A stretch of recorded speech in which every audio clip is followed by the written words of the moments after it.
नमस्कार, मैं डॉक्टर रजनीश कुमार आप सभी का एक बार फिर से हार्दिक स्वागत करता हूँ।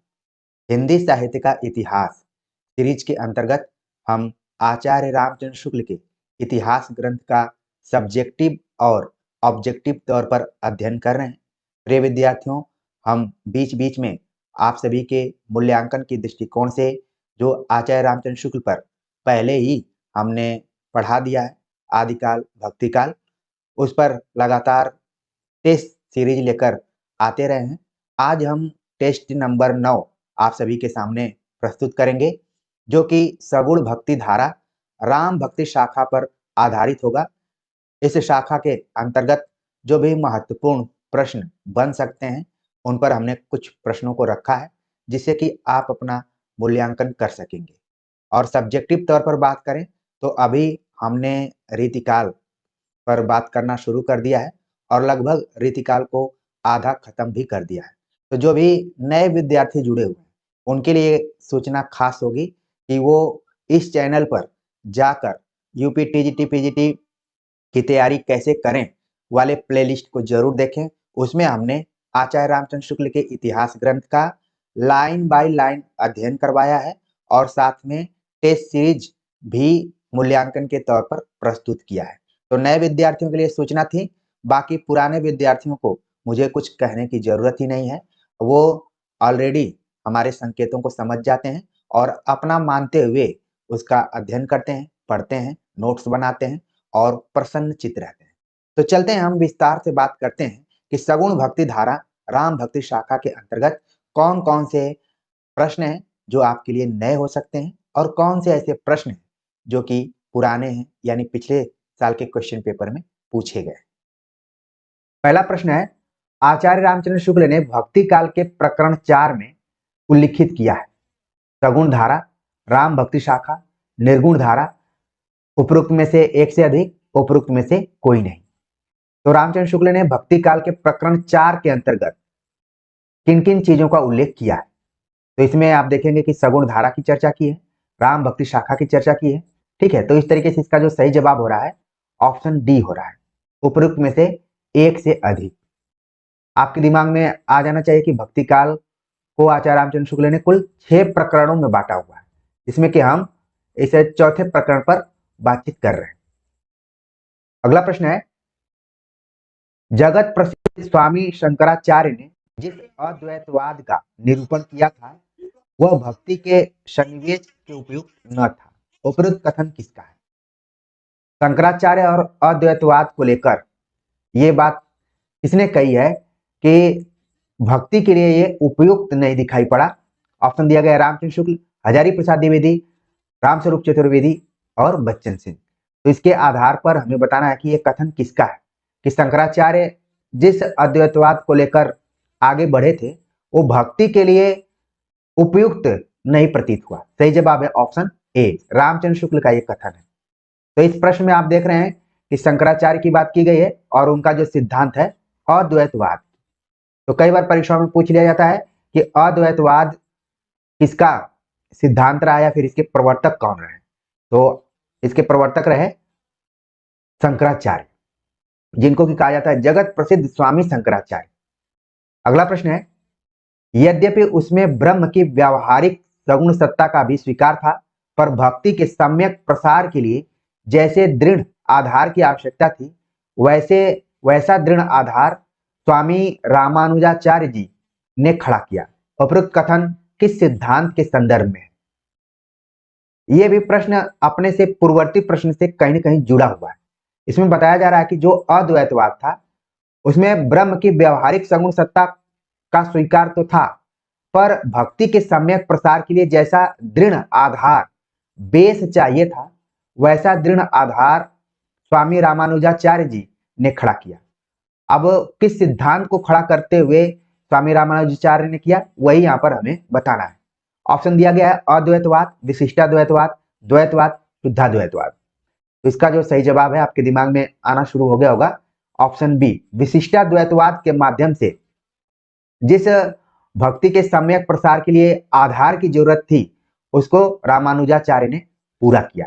तो यहाँ पर आप देख रहे हैं कि शंकराचार्य और रामानुजाचार्य कई बार सवाल पूछा जाता है कि भक्ति के प्रचार प्रसार के लिए जो अद्वैतवाद था उसका सबसे पहले खंडन किसने किया था। तो अब आपको दिमाग में रखना है कि रामानुजाचार्य ने अपने सिद्धांत विशिष्टाद्वैतवाद के माध्यम से अद्वैतवाद का क्या किया था, खंडन किया था। तो ये चीजें धीरे धीरे स्टोरी के रूप में आपके दिमाग में बैठ जानी चाहिए। स्वामी रामानुजाचार्य का जो आप देख रहे हैं कि समय बताया गया है संवत 1073 ईस्वी के आसपास में। अगला प्रश्न है कि अद्वैतवाद का सर्वप्रथम खंडन किसने किया। ऑप्शन दिया गया है रामानंद, रामानुजाचार्य, शंकराचार्य या फिर वल्लभाचार्य। तो यहाँ पर देख रहे हैं जितने भी नाम है सब आचार्यों से ही जुड़े हुए हैं। जैसा कि मैंने शुरू में ही कहा था कि जब हम सगुण धारा के अंतर्गत भक्ति को पढ़ेंगे, भक्ति काल को पढ़ेंगे, तो देखेंगे कि गुरु शिष्य परंपरा के साथ साथ आचार्यों का भी इसमें प्रवेश हो चुका है और वो सारी चीजें आपको यहाँ पर दिखाई पड़ रही है। तो इस प्रश्न का जो सही जवाब है कि अद्वैतवाद का सर्वप्रथम खंडन किया, ऑप्शन बी रामानुजाचार्य ने। अगला प्रश्न है उनके विशिष्टाद्वैतवाद के अनुसार चिद जो द्विविशिष्ट ब्रह्म के ही अंश जगत के सारे प्राणी हैं जो उसी से उत्पन्न होते हैं और उसी में लीन हो जाते हैं। अतः इन जीवों के लिए उद्धार का मार्ग यही है कि वे भक्ति द्वारा उस अंशी का सामीप्य लाभ करने का यत्न करें। उपरोक्त कथन किस आचार्य के संदर्भ में है। तो यहाँ पर यही पूछा जा रहा है कि विशिष्टाद्वैतवाद के अंतर्गत जो ब्रह्म है और जो जीव है दोनों को क्या माना गया, विशिष्ट द्वैतवाद के अंतर्गत रखा गया है और कहा गया कि ब्रह्म के समीप ही जीव को माना जाना चाहिए या फिर एक दूसरे में क्या है, लीन है, अलग नहीं है। ठीक है, तो अद्वैतवाद से थोड़ा सा इसमें बदलाव करते हुए इसको विशिष्टाद्वैतवाद के अंतर्गत रखा गया है। तो ये सिद्धांत किसका है। ऑप्शन दिया गया रामानंद, रामानुजाचार्य, मध्वाचार्य, शंकराचार्य। तो सही जवाब हो गया ऑप्शन बी रामानुजाचार्य। अगला प्रश्न है कि निम्नलिखित में से किसकी शिष्य परंपरा देश में बराबर फैलती गई और जनता भक्ति मार्ग की ओर अधिक आकर्षित होती रही। रामानुज जी, रामानंद, शंकराचार्य, मध्वाचार्य। तो किसकी शिष्य परंपरा रही जो न सिर्फ एक क्षेत्र में बल्कि देश में बराबर फैलती रही और जनता पर अपना प्रभाव दिखाती रही और जनता को अपनी तरफ आकर्षित भी करती रही। तो इसका जो सही जवाब है ऑप्शन ए है रामानुज जी, जो रामानुजाचार्य जिसको हम कहते हैं, उन्हीं की शिष्य परंपरा देश में बराबर फैलती रही और अपना प्रभाव जनता के बीच में बनाती रही, उनको अपने तरफ आकर्षित भी करती रही। अगला प्रश्न है कि रामानुज जी के संदर्भ में असत्य है। कौन सा ऐसा कथन है जो कि रामानुजाचार्य के बारे में गलत है। ऑप्शन दिया गया है श्री संप्रदाय की स्थापना की थी, उन्होंने विष्णु या नारायण की उपासना की, मतलब उनके सिद्धांत में विष्णु या नारायण की उपासना है।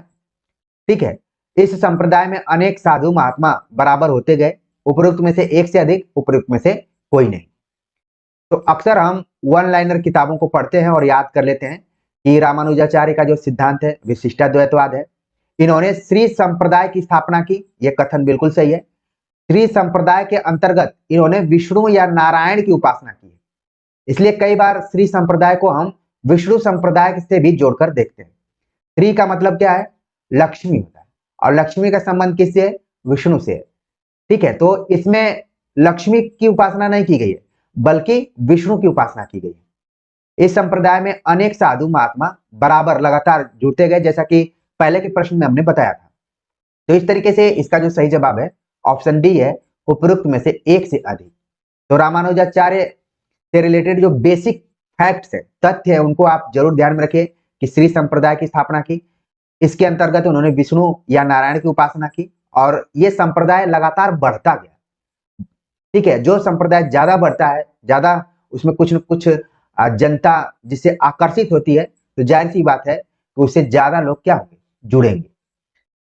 अगला प्रश्न है कि आचार्य श्री राघवानंद जी के संदर्भ में असत्य है। एक नए आचार्य का नाम यहाँ पर आप देख रहे हैं जिनका नाम है राघवानंद जी। विक्रम की 14वीं शताब्दी के अंत में वैष्णव श्री संप्रदाय के प्रधान के रूप में इनको जाना जाता है। ये प्रयाग में रहते थे। वे बराबर इस चिंता में रहा करते थे कि मेरे उपरांत संप्रदाय के सिद्धांतों की रक्षा किस प्रकार हो सकेगी? राघवानंद जी रामानंद जी को दीक्षा प्रदान कर निश्चिंत हुए और थोड़े दिनों में परलोकवासी हुए। तो ये हैं राघवानंद। इनके बारे में हमें बताना है कि असत्य क्या है। विकल्प आप देख रहे हैं बड़े लंबे चौड़े यहाँ पर दिखाई पड़ रहे हैं। इसका सही जवाब है ऑप्शन बी। ये प्रयाग में नहीं रहते थे बल्कि कहाँ रहते थे? काशी में रहते थे। वहीं पर इनकी मुलाकात रामानंद जी से होती है। अक्सर आप देखते हैं कि हर व्यक्ति अपना कोई न कोई एक योग्य शिष्य खोजता है या उसकी तलाश में होता है। राघवानंद रामानुजाचार्य की परंपरा को आगे बढ़ा रहे थे, लेकिन बाद में उनको चिंता होने लगी कि वो नहीं रहेंगे इस दुनिया में तो कौन इसको बढ़ाएगा। तो इनकी मुलाकात हुई रामानंद जी से और रामानंद जी को इन्होंने दीक्षा दिया। तो यहाँ पर गुरु शिष्य परंपरा आप देख रहे हैं। रामानंद जी के गुरु कौन हो गए? राघवानंद हो गए। इस चीज को आप इंपॉर्टेंट करके नोट कर लीजिए, वैसे भी आपने किताबों में पढ़ा भी होगा। तो राघवानंद जी रामानंद जी को दीक्षा प्रदान करके निश्चिंत हो गए कि अब मुझे योग्य शिष्य मिल गया है, और संयोग से कुछ ही दिन बाद इस दुनिया को छोड़कर चले गए। तो देखिए बी ऑप्शन को छोड़कर सारे कथन इसमें क्या है? सत्य है। अगला है स्वामी रामानंद जी के विषय में असत्य है। रामानंद जी ने भारतवर्ष का पर्यटन करके अपने संप्रदाय का प्रचार किया। ये वही संप्रदाय है जो विशिष्टाद्वैतवाद रामानुजाचार्य से जुड़ा हुआ है। ठीक है, तो रामानंद जी ने इसका केवल एक क्षेत्र में नहीं बल्कि भारतवर्ष का पर्यटन करके, पर्यटन शब्द पर ध्यान दीजिए कि घूम घूम कर इन्होंने प्रचार प्रसार किया। वैरागियों की परंपरा में रामानंद जी का मानिकपुर के शेख तकी पीर के साथ वाद विवाद होना माना जाता है। ये शेख तकी दिल्ली के बादशाह सिकंदर लोदी के समय में थे और इनमें से कोई नहीं। तो हमें बताना है कि असत्य कौन सी बात है। तो सही जवाब है ऑप्शन डी। ऊपर की जितनी भी बातें कही गई हैं कोई बात असत्य नहीं है, बल्कि क्या है? सभी बातें इसमें सत्य है। और ये सभी बातें सत्य इसलिए हैं ताकि आप जब आगे एग्जाम में जाएं तो यहां से किसी तरीके से भी घुमाकर सवाल पूछा जाए तो आप वहां पर कर लें। रामानंद जी जो थे वो भारतवर्ष का पर्यटन करके अपने संप्रदाय का प्रचार किया, ये बात तो बिल्कुल सही है। एक तथ्य यहाँ पर देख रहे हैं कि रामानंद जी का विवाद एक व्यक्ति से हुआ है जिसका नाम है शेख तकी पीर। ये वही शेख तकी पीर है। जब हम कबीर दास के बारे में पढ़ रहे थे तो वहां पर भी इनका जिक्र हुआ था कि बड़ा विवाद का विषय है कि कबीर के गुरु कौन है, रामानंद जी हैं या फिर शेख तकी पीर है। यानी कि ये दोनों व्यक्ति एक ही समय में थे और इन दोनों में जो आपसी रिश्ता था बहुत अच्छा नहीं था, वाद विवाद होता था। और शेख तकी जो थे वो दिल्ली के बादशाह सिकंदर लोदी के समय में थे। तो इस तथ्य को भी आपको ध्यान में रखना है। यानी कि कबीर का भी जो समय है वो सिकंदर लोदी के समय ही उन्हीं के समकालीन है। रामानंद जी का भी समय वही है और शेख तकी का भी वही समय है। तो इन तीनों तथ्यों को बिल्कुल आप ध्यान में रखिए। अगला प्रश्न है कि शाह सिकंदर जल में बोरे, बहुरी अग्नि पर जारे, मैमत हाथी आन झुकाए, सिंह रूप दिखराए, निर्गुण कथे अभय पद गावे, जीवन को समझाए, काजी पंडित सभय हराए, पार को नहीं पाए। उपरोक्त पंक्तियां किसकी हैं? ऑप्शन दिया गया है कबीर, धर्मदास, नानक, सुंदरदास। तो ये पंक्तियां किसके द्वारा लिखी गई हैं? सही जवाब है ऑप्शन बी, धर्मदास द्वारा लिखी गई। और धर्मदास वही है जो कि कबीर के शिष्य के तौर पर है। तो इन्होंने इस तथ्य का उल्लेख किया है कि एक बार दिल्ली के बादशाह सिकंदर लोदी कबीर को तालाब में फेंकवाने की कोशिश की थी, उनके पैर में जंजीर बांधकर फेंकवाने का प्रयास किया था। और ये सवाल आप कबीर के समय में भी देखे होंगे प्रैक्टिस सेट के दौरान, और ये पीजीटी में 2013 यूपी पीजीटी में सवाल आ चुका है। ठीक है, तो ये सीधे सीधे यहीं से उठाया गया है। मान लीजिए बदलते हुए समय में और पैटर्न में ये पंक्तियां पूछी जा सकती हैं कि किसके द्वारा लिखी गई। अब आपको याद करने की बिल्कुल जरूरत ही नहीं। ठीक है, वन लाइनर किताब भले आप पढ़ रहे होंगे लेकिन यहां से आपके दिमाग में आ जाएगी कि जब भी आप देखेंगे कि कबीर के बारे में बात कही जाएगी कि उनको जंजीर में बांधकर तालाब में फेंकवाने का प्रयास किया गया था, किस बादशाह द्वारा किया गया था और इसका उल्लेख किसने किया है। तो सारी चीजें यहाँ पर क्लियर हो गई हैं। अगला प्रश्न है कि रामानंद जी किसके समय में वर्तमान थे, यानी कि किसके समकालीन थे रामानंद। तो जैसा कि मैंने पहले ही बताया, ऑप्शन दिया गया सिकंदर लोदी, इब्राहिम लोदी, बहलोल लोदी या फिर बाबर। तो इसका जो सही जवाब है ऑप्शन ए है, सिकंदर लोदी के समकालीन थे रामानंद। अगला प्रश्न है कि रामानंद के विषय में असत्य है। कौन सा कथन है जो रामानंद के विषय में असत्य है? ये सिकंदर लोदी के पीर थे, और पीर शब्द का यहाँ पर प्रयोग किया गया है गुरु के रूप में। आज जब हम मलिक मोहम्मद जायसी के बारे में पढ़ रहे थे तो प्रेम की पीर के रूप में उनको हम देखे थे। तो यहाँ पर प्रेम के गुरु, जिसको कि हम बोलते हैं लव गुरु, कई बार बोल देते हैं ऐसे ही पढ़ते वक्त। तो प्रेम का पीर या फिर प्रेम की पीर, प्रेम के पीर, जितने भी घुमाकर आप इसको बोल सकते हैं। ये शब्द किसके लिए अब हो गया? अब शॉर्ट में आप इधर समझ जाएंगे कि जिसको हम लव गुरु कहते हैं, और उसको सूफी में एक नया शब्द आचार्य रामचंद्र शुक्ल ने यहाँ पर दिया है। तो यहाँ पर बताया जा रहा है कि रामानंद सिकंदर लोदी के पीर गुरु थे। उन्हीं के कहने से उसने कबीर साहब को जंजीर से बांधकर गंगा में डुबोया था। कबीर के शिष्य धर्मदास ने भी जंजीर की घटना का उल्लेख किया है। उपरोक्त में से एक से अधिक, उपरोक्त में से कोई नहीं। तो हमें बताना कि कौन सा कथन इसमें असत्य है। सही जवाब हो गया ऑप्शन ई, कोई ऐसा कथन नहीं है जो कि इसमें असत्य है ऊपर का। ठीक है, तो आप आगे की परीक्षा के लिए इसको बिल्कुल ध्यान में रखिए, इन तथ्यों को। अगला प्रश्न है कि निम्नलिखित में से किस रचना में रामानंद जी ने अपनी पूरी गुरु परंपरा दी? ऑप्शन दिया गया भक्तमाल, श्री रामार्चन पद्धति, वैष्णव मताब्ज भास्कर, आनंद भाष्य। तो इन रचनाओं में से किसमें रामानंद जी ने अपनी गुरु परंपरा को दिया हुआ? तो सही जवाब है ऑप्शन बी, श्री रामार्चन पद्धति में इन्होंने अपनी पूरी गुरु परंपरा दी हुई है। अगला प्रश्न है, उन्होंने उपासना के लिए वैकुंठ निवासी विष्णु का स्वरूप न लेकर लोक में लीला विस्तार करने वाले उनके अवतार राम का आश्रय लिया। इनके इष्ट देव राम हुए और मूल मंत्र हुआ राम नाम। आचार्य रामचंद्र शुक्ल ने उपरोक्त कथन किसके संदर्भ में कहा है? और न सिर्फ हमें इस प्रश्न के उत्तर को समझेंगे, बल्कि ये समझेंगे कि वर्तमान समय में भी अगर राम के बारे में कोई चर्चा होती है, ठीक है, तो यहां से देखिए टर्निंग पॉइंट्स भक्ति काल में आप देख रहे हैं। इसके पहले हम विष्णु के अवतार को ध्यान में रखते हुए आगे बढ़ रहे थे, जिसमें कि रामानुजाचार्य इत्यादि का नाम आप ले सकते हैं। लेकिन पहली बार रामानंद ने उसमें क्या किया? बदलाव किया। विष्णु के अवतार राम को उन्होंने इस बार केंद्र में रखा और इष्ट देव के रूप में राम हुए, और उनका जो मूल मंत्र हुआ राम नाम। और जो राम भक्ति शाखा जो आगे बढ़ जाती है, यहीं से उसकी शुरुआत मानी जा सकती है। ऑप्शन दिया गया राघवानंद, रामानुजाचार्य, रामानंद, इनमें से कोई नहीं। तो सही जवाब है ऑप्शन सी, रामानंद के वजह से आज जो हम भगवान राम के बारे में जानते हैं, या फिर राम के महिमा के बारे में जानते हैं, ठीक है, राम भक्ति के बारे में जानते हैं, श्री राम के बारे में जानते हैं, यहीं से टर्निंग पॉइंट्स हुआ। इस चीज को आपको समझना है। इसके पहले उपासना के केंद्र में विष्णु या नारायण थे, लेकिन रामानंद के उपासना में राम को केंद्र में लाया गया था। तो फिर ये धीरे धीरे श्रृंखला आगे बढ़ी। अगला प्रश्न है, उन्होंने उदारता पूर्वक मनुष्य मात्र को इस सुलभ सगुण भक्ति का अधिकारी माना और देश भेद, वर्ण भेद, जाति भेद आदि का विचार भक्ति मार्ग से दूर रखा। आचार्य शुक्ल का उपरोक्त कथन किसके संदर्भ में? ये बात किसके संदर्भ में आचार्य रामचंद्र शुक्ल ने कही है कि उन्होंने उदारता पूर्वक, यहां पर देखिए ध्यान दीजिए शब्दों पर, कि उदारता पूर्वक मनुष्य मात्र को इसे सुलभ सगुण भक्ति का अधिकारी माना। ये जो सुलभ शब्द लगा हुआ है सगुण भक्ति के पहले, कहीं ना कहीं निर्गुण पर भी थोड़ा सा व्यंग्य, क्योंकि निर्गुण में जिस तरीके से कवियों ने अपनी बातों को कहा, अब वो समझ से परे थी, उसमें रहस्य ज्यादा दिखाई पड़ रहा था, समझ में बातें ही नहीं आती। लेकिन सगुण भक्ति तो एक तरीके से सुलभ है, जिसको कि आप देख सकते हैं, जिसका रूप है, रंग है, आकार है, गुण है, सब कुछ है। लेकिन इसमें एक चीज यहां पर रामानंद जी ने की कि देश भेद, वर्ण भेद, जाति भेद को भक्ति से दूर रखा। ये बड़ा ही प्रोग्रेसिव कदम उस जमाने का माना जा सकता है। ठीक है, इसका जो सही जवाब यहाँ पर ऑप्शन सी है। अगला प्रश्न है कि रामानंद के विषय में असत्य है।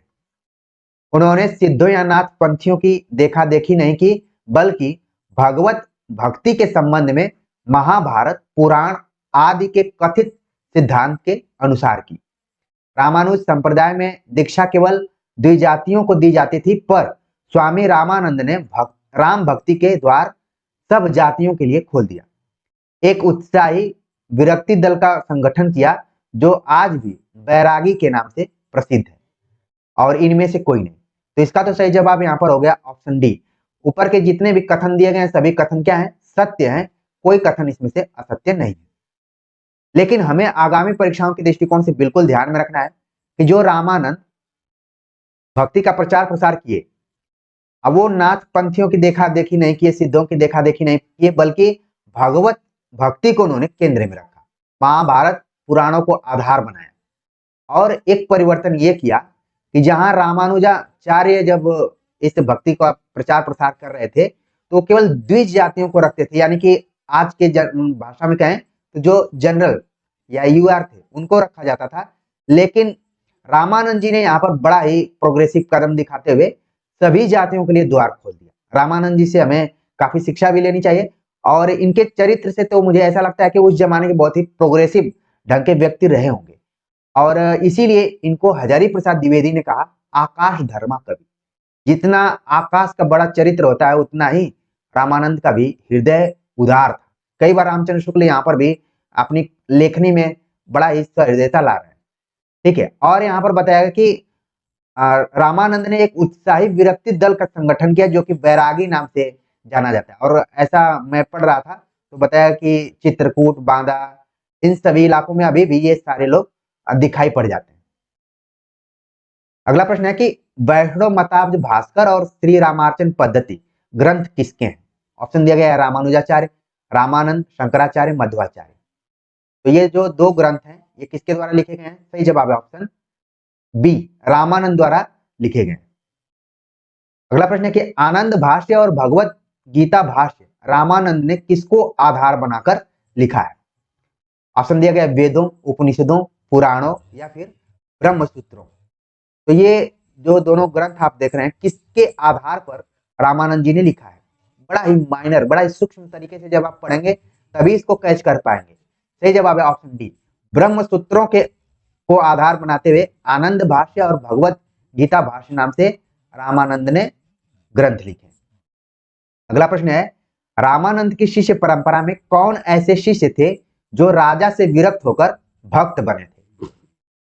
हिंदी साहित्य में आप देखेंगे कि बहुत सारे ऐसे शासक रहे या फिर राजा रहे हृदय परिवर्तन हुआ और सारी चीजें छोड़कर, जैसा कि आपने देखा कि इन्होंने रामानंद ने एक वैराग्य संगठन भी बनाया हुआ था जिससे लोगों को इस धन संपत्ति या फिर मोह माया जो है उससे विरक्ति हो जाती थी और वो भक्त बन जाते थे।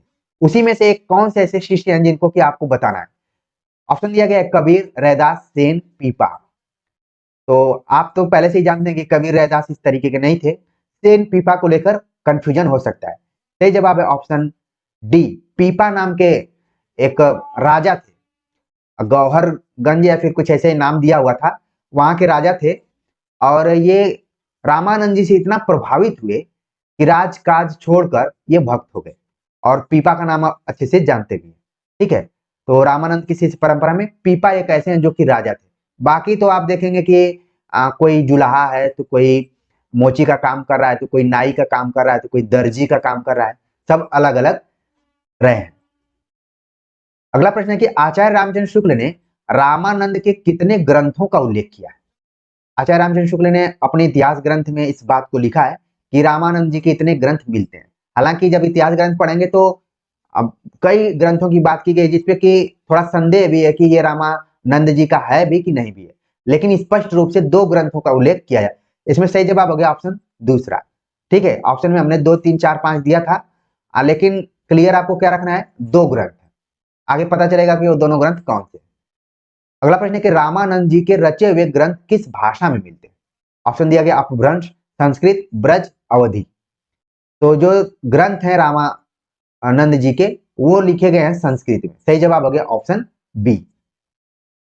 अगला प्रश्न है कि आरती कीजिए हनुमान लला की, दुष्ट दलन रघुनाथ कला की, उपरोक्त पंक्तियां किसकी हैं? अक्सर इन पंक्तियों का व्यवहार हम अपने व्यवहारिक जीवन में कई बार इसको गाते भी हैं, ठीक है। लेकिन यहाँ पर आज पता चलेगा कि इसको आखिरकार कौन गाता था, हमेशा विनय स्तुति के रूप में कौन करता था? ऑप्शन दिया गया रामानुजाचार्य, रामानंद, तुलसीदास, राघवानंद। सही जवाब है ऑप्शन बी, रामानंद जी द्वारा लिखी गई पंक्तियां हैं और वो बार बार इसका मतलब स्मरण करते थे, इसको गा गा के लोगों को सुनाते भी थे। तो कंफ्यूजन करने के लिए हमने तुलसीदास जरूर लिखा है, लेकिन सही जवाब क्या हो गया यहाँ पर? रामानंद हो गया। अगला प्रश्न है कि रामानंद जी के 12 शिष्यों का नाम किस ग्रंथ में मिलता है? जैसा कि आप जानते हैं कि रामानंद के कुल 12 शिष्यों का नाम पता चलता है, लेकिन इन शिष्यों का नाम किस ग्रंथ में, ये हमें बताना है। ऑप्शन दिया गया है श्री रामार्चन पद्धति, आनंद भाष्य, भक्तमाल, भगवत गीता भाष्य। तो इसका जो यहाँ पर सही जवाब है ऑप्शन सी है। भक्तमाल में इन 12 शिष्यों की चर्चा की गई और भक्तमाल किसकी रचना है, ये भी आपके दिमाग में आ जानी चाहिए। अगर आप तैयारी कर रहे हैं इन परीक्षाओं की तो बिल्कुल आपके दिमाग में आना चाहिए कि भक्तमाल किसकी रचना है, जिसमें कि रामानंद के 12 शिष्यों की चर्चा की गई है। इसी तरीके से जब आप अष्टछाप पढ़ेंगे तो वहां पर भी गोकुलनाथ की कुछ रचनाएं हैं, जिसमें कि 252 वैष्णव की वार्ता, 84 वैष्णव की वार्ता में कृष्ण भक्त कवियों की चर्चा की गई है। तो यहाँ पर भक्तमाल को बिल्कुल ध्यान में रखिए आप। अगला प्रश्न है कि निम्नलिखित में से किसने गलता, जो कि अजमेर राज्य राजपूताना क्षेत्र में है, रामानंद संप्रदाय की गद्दी स्थापित की? ये वो रामानंद जो कि रामानुजाचार्य की परंपरा का अनुसरण करते हुए विष्णु की उपासना के स्थान पर राम की उपासना करना शुरू कर दिए, लेकिन इतना फेमस हो गए कि आगे चलकर कुछ ऐसे लोग इनके शिष्य बन गए जो कि इनके नाम पर ही संप्रदाय चलाना शुरू कर दिए। कई बार आप देखते हैं अपने देश में भी कि बहुत ऐसे पॉपुलर व्यक्तित्व हो जाते हैं, समझ में ही नहीं आता है, ठीक है, तो उनके नाम पर ही सारी चीजें चलने लगती हैं। तो यहाँ पर देखिए रामानंद के संप्रदाय नाम पर एक संप्रदाय चल गई, उनकी गद्दी बना दी गई, और यही पहली और सबसे प्रधान गद्दी भी हुई। किसने इसको स्थापित किया था? ऑप्शन दिया गया अनंतानंद, कृष्णदास पयहारी, सुखानंद, नरहरियानंद। ठीक है, तो इसका जो सही जवाब है ऑप्शन बी, कृष्णदास पयहारी, जो कि गलता में रामानंद संप्रदाय की एक गद्दी स्थापित की। ये क्वेश्चन हो सकता है कि जो भी विद्यार्थी आरपीएससी असिस्टेंट प्रोफेसर या फिर ग्रेड वहां पर जो प्रवक्ता लेवल की परीक्षा होती है उसमें ये सब पूछा जा सकता है, क्योंकि ये तथ्य एकदम से राजस्थान से जुड़ा हुआ। ठीक, चलते हैं अगले क्वेश्चन पे बात करते हैं।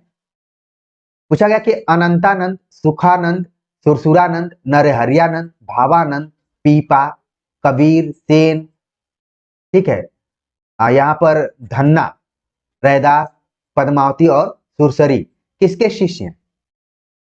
ऑप्शन दिया गया रामानुजाचार्य, रामानंद, राघवानंद, शंकराचार्य। तो पढ़ने की जरूरत नहीं थी विकल्पों को, लेकिन अब प्रश्न है तो पढ़ देते हैं। सही जवाब है ऑप्शन बी, रामानंद के सारे शिष्य माने जाते हैं, इनकी संख्या 12 है। लेकिन ध्यान देने वाली बात है कि इन 12 में 2 महिलाएं भी नजर आ रही, जिसमें एक तो पद्मावती है और दूसरी है सुरसुरी। तो यानी कि 10 इसमें मेल हैं और 2 क्या है, फीमेल है। ये भी आगे की परीक्षा में हो सकता है कि पूछ लिया जाए। ठीक, चलते आगे बात करते हैं। अगला जो प्रश्न है कि कृष्णदास पयहारी किसके शिष्य हुए थे? ऑप्शन दिया गया अनंतानंद, सुखानंद, सुरसुरानंद, नरहरियानंद। तो कृष्णदास पयहारी, जिनका संबंध गलता के एरिया से रहा है, तो सही जवाब है ऑप्शन ए, अनंतानंद के शिष्य माने जाते हैं कृष्णदास पयहारी। तो गुरु और शिष्य इन दोनों परंपराओं को आप एकदम से क्लियर करके रखिए कि कौन किसका गुरु है और कौन किसका शिष्य है। अगला प्रश्न है कि रामानुज संप्रदाय के लिए दक्षिण में जो महत्व तोताद्री का था, वही महत्व रामानंदी संप्रदाय के लिए उत्तर भारत में गलता को प्राप्त हुआ। उपरोक्त कथन किसका है?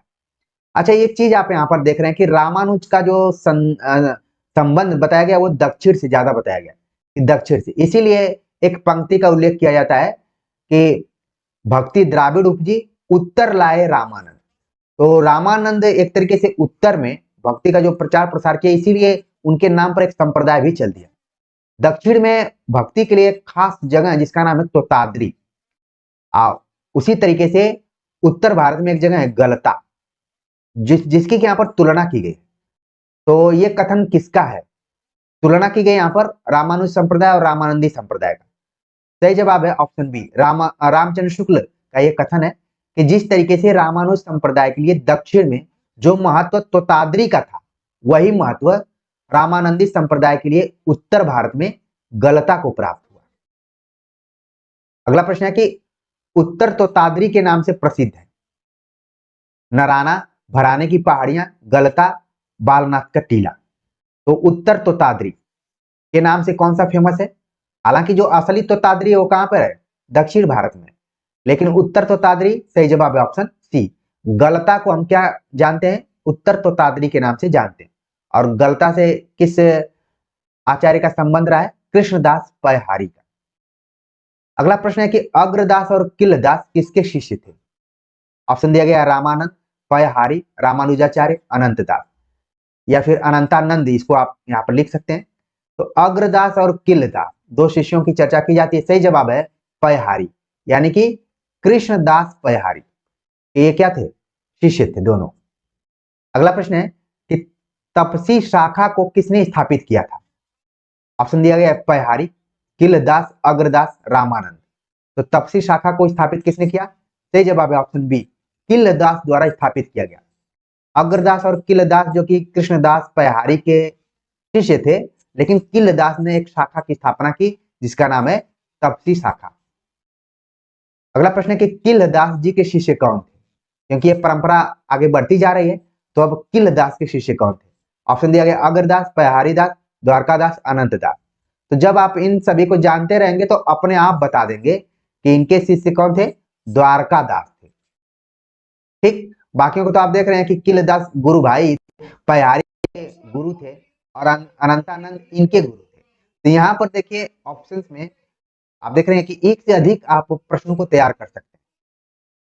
अगला प्रश्न है कि अष्टांग योग तन त्यागियो द्वारकादास जाने दुनी, उपरोक्त कथन किस ग्रंथ से? मतलब कि द्वारकादास का जिक्र करने के लिए इन पंक्तियों को ले लिया गया है, लेकिन इसका उल्लेख किस ग्रंथ में किया गया? ऑप्शन दिया गया भक्तमाल, श्री रामार्चन पद्धति, आनंद भाष्य, इनमें से कोई नहीं। इसका जो सही जवाब है यहाँ पर कि भक्तमाल में इस बात को कहा गया है। ठीक है, भक्तमाल में ये द्वारकादास का उल्लेख किया गया है। और सिर्फ न द्वारकादास का बल्कि इसके ऊपर हमने रामानंद के 12 शिष्यों की जो चर्चा की गई थी वो भक्तमाल में ही थी। अगला प्रश्न है कि योग चिंतामणि और राम रक्षा स्तोत्र किसके ग्रंथ माने गए? ऑप्शन दिया गया रामानंद, रामानुजाचार्य, अग्रदास, पयहारीदास। तो इसका सही जवाब है ऑप्शन ए। ये दोनों ग्रंथ रामानंद के माने जाते हैं। हालांकि आचार्य रामचंद्र शुक्ल ने लिखा है कि थोड़ा सा इस पर डाउट है उनको। ठीक, लेकिन हमें परीक्षाओं के दृष्टिकोण से ध्यान में रखना है कि रामानंद का ही अभी हम मान सकते हैं। अगला प्रश्न है कि विकट कटक रे भाई काया चढ़ा न जाई, जह नाद बिंदु का हाथी, उपरोक्त पंक्तियां ली गई। योग चिंतामणि, राम रक्षा स्तोत्र, भक्तमाल, श्री रामार्चन पद्धति। तो ये पंक्तियां कहां से ली गई? और नाद बिंदु की जब भी चर्चा की जाती है तो आपके दिमाग में सिद्ध साहित्य और नाथ साहित्य बिल्कुल आ जाना चाहिए। उन सब का भी थोड़ा थोड़ा प्रभाव अभी भी दिखाई पड़ता है कवियों के ऊपर। मतलब जब हम चर्चा कर रहे हैं सगुण भक्ति राम भक्ति शाखा के अंतर्गत, तो ये पंक्तियां ली गई हैं योग चिंतामणि के यहां से। ठीक है ना, सही जवाब हो गया ऑप्शन ए। तो इस तरीके से हमने सगुण भक्ति के अंतर्गत राम भक्ति शाखा की एकदम शुरुआती चरण पर चर्चा की कि कैसे आचार्यों ने भक्ति का प्रचार प्रसार करने का प्रयास किया और उनके शिष्यों ने कदम से कदम साथ मिलाया और न सिर्फ प्रचार प्रसार किया बल्कि अपने गुरुओं के नाम पर भी संप्रदाय को चलाना शुरू कर दिया।